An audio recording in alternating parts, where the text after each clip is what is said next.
Good afternoon. Welcome to Halftime Report. It's 12 noon. We're halfway through the trading session, flat on the benchmark indices as we speak. So holding on to the gains of the last 2 days. The mid-caps are faring relatively better. So the mid-cap index at least is a little bit of a green going for itself. So that's higher by close to about 50 odd points. Banks are doing quite well. PSU banks, particularly in the broader markets, a Union Bank, a Bank of India, in fact, even a Bank of Baroda in the frontline pack is higher in trade. That's there you can see the Nifty PSU Bank index is up close to about 1%. So that is the key outperformer today. Hi, Nigel. Hi, Rima. Well, let's kickstart the show then with all the top stories. The market's choppy, in line with Asian peers. Crude beneficiaries like oil refiners, paint and aviation stocks rise. India builds housing finance, the top gain on the Nifty. The mid-cap index outperforms. Bharat Forge gets a boost as North America truck orders see a 25% month-on-month improvement in the month of June. Shares of Aurobindo Pharma sulk after CNBC-TV18 accesses US FDA's warning letter to Unit 11, highlighting failure to report impurities and inadequate investigations into poor equipment maintenance. And there's some cheer coming in for infra companies as the NHAI is confident of meeting the target of awarding 6,000 kilometers in FY20, adds that the NHAI has crossed 2 stages of land acquisition and floated bids for 3,000 kilometers. CNBC TV18 exclusively accesses details on Prime Minister Modi's meeting with India Inc. Key recommendation is to allow 1% of GDP as additional spending on infrastructure. Kotak Mutual Funds Nilesh Shah says delegation impresses need for the government to take risks in favor of growth. And the slowdown cues continue to haunt India. June services PMI slips into contraction territory, coming in at 49.6 compared to the reading of around 50.2 in the previous month.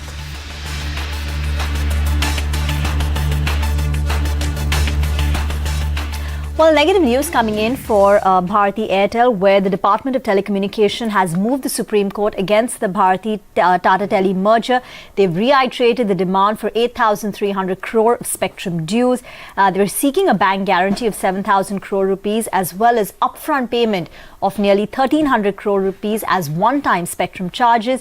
The DOT move is to challenge the TDSAT order, which allowed a partial stay on this 8,300 crore of demand and which allowed the merger of Bharti as well as Tata Tele. Additionally, what's putting pressure on the telecom companies is the fact that, for the government to meet its fiscal deficit target or to contain the slippage, they will need that non-tax revenue. And then there is a possibility that they may have a very optimistic projection of the 5G auctions and how much the government can rake in on 5G auctions in order to boost their non-tax revenues to, at least try and contain the fiscal slippage. So that, of course, is an additional overhang on the telecom players. But let's drill it down to other stocks. Yeah, let's get straight to our movers and shakers segment then. And let's start off with the pharma stocks. Oro Pharma is under big selling pressure.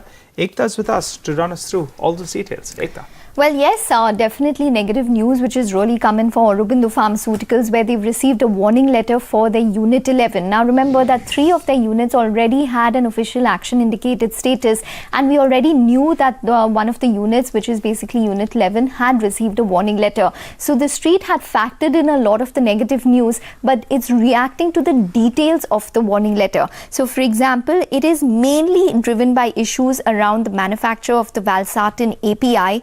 And the US FDA has, for example, recommended a review of all API batches that have shown impurities above the reporting threshold. Plus, the US FDA has more importantly pointed out repeat observations at multiple sites. They've cited similar CGMP observations at other facilities. So, for example, Unit 1 and Unit 9 are the other 2 facilities that they've spoken of. They've said repeated failures at multiple sites demonstrates the management oversight and control over drugs are inadequate. So, what this means is that while Aurobindo might already be remediating the 3 facilities, they haven't explicitly stated a warning letter specifically for those 2 other units, but having mentioned it already in this warning letter, it is assumed that all 3 of those units will have to undergo that kind of intensive remediation, and maybe there could be a delay in approvals from those 2 facilities as well. Separately, I understand that around 10 to 15 ANDAs could in fact be impacted because of this warning letter. Okay, all right, Ekta. Thanks so much for that. Well, the next stock on our radar is India Bulls Group, India Bulls Ventures. Sona joins us to fill us in with all those details.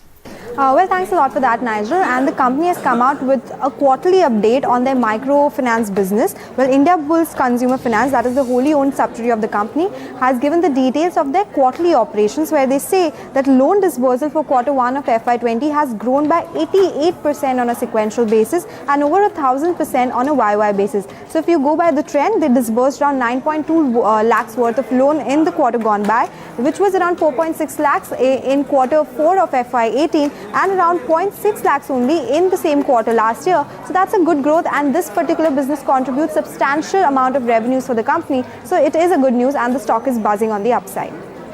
Yes, absolutely. Stock is up 1.5%. In fact, in the group, India Bulls Housing Finance is also the top nifty gainer. That's rallied after 4% after the company said that they want to buy back they're willing to buy back all the NCDs maturing in September to the tune of 1,375 crore, as well as the INR denominated masala bonds, which are maturing in October of this year, worth 1,330 crores. So just reiterates, at least what the company says, it's a reflection of the strong cash position, which is why they can go ahead and buy back all these bonds as well as masala bond, NCDs and masala bonds. But let's talk about Aster DM. Ekta, there was an HSBC note. What were the key highlights? Well, they've maintained a buy call. The target price is 205 rupees. They've said that the presence across segments support the revenue and margin gains in Middle East. Growing presence in large cities should support the margins in India for Aster DM going forward.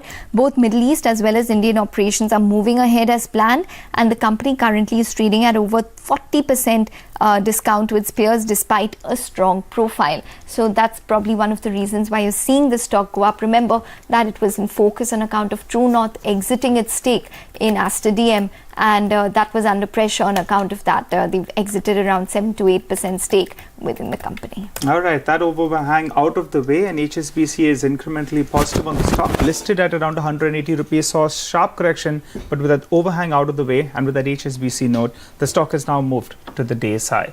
But let's shift focus then and talk about some of these auto stocks. Sonia joins us to tell us about Bharat Forge and Ramkrishna Forgings post those disappointing US sales numbers, though in fact they're improving on a month-to-month basis. Sonia, over to you.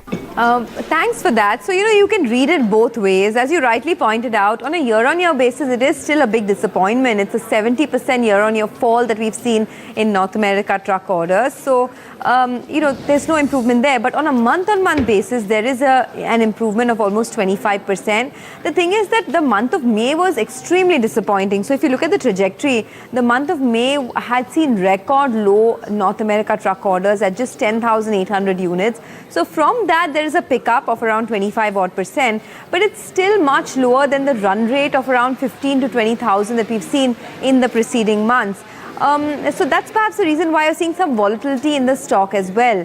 Now, Bharat Forge, remember, gets about 12% of their revenues from the North America truck market.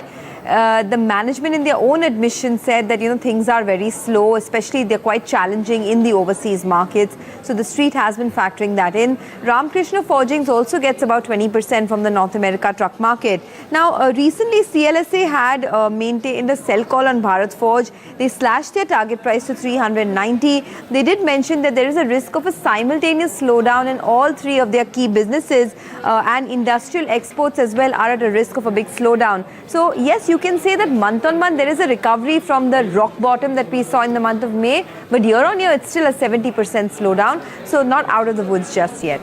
Okay, all right, Sonia, thanks so much for that. Well, yesterday we saw TFCI. The stock was locked in lower circuit, was down close to around 20%. Now, in today's trading session, TFCI has gained nearly 15% from the low point of the day, as the management spoke to CNBC-TV18 earlier today and clarified with regard to their exposure to the Cox & Kings group. They said it's only around 4.5% of their total loan book, and additionally they said that they were backed by some collateral as well that was more than 2 to 3 times their exposure to Cox & Kings. Let's hear out what they had to tell us.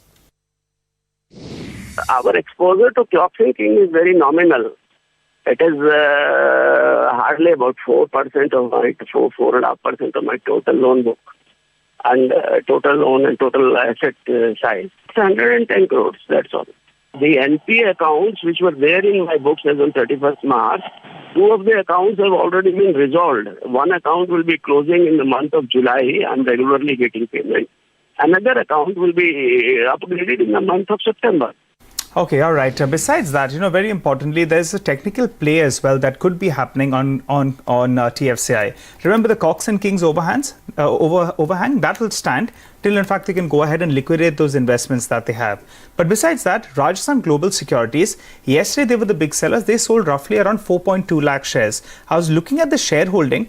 And earlier, they were looking to play that open offer. So earlier they held nearly around 55 lakh shares in the month of December. That's the quarter ended December 2018. After that, the open offer that played out in the first quarter of this calendar year. And their holding came down to around 20 lakh shares.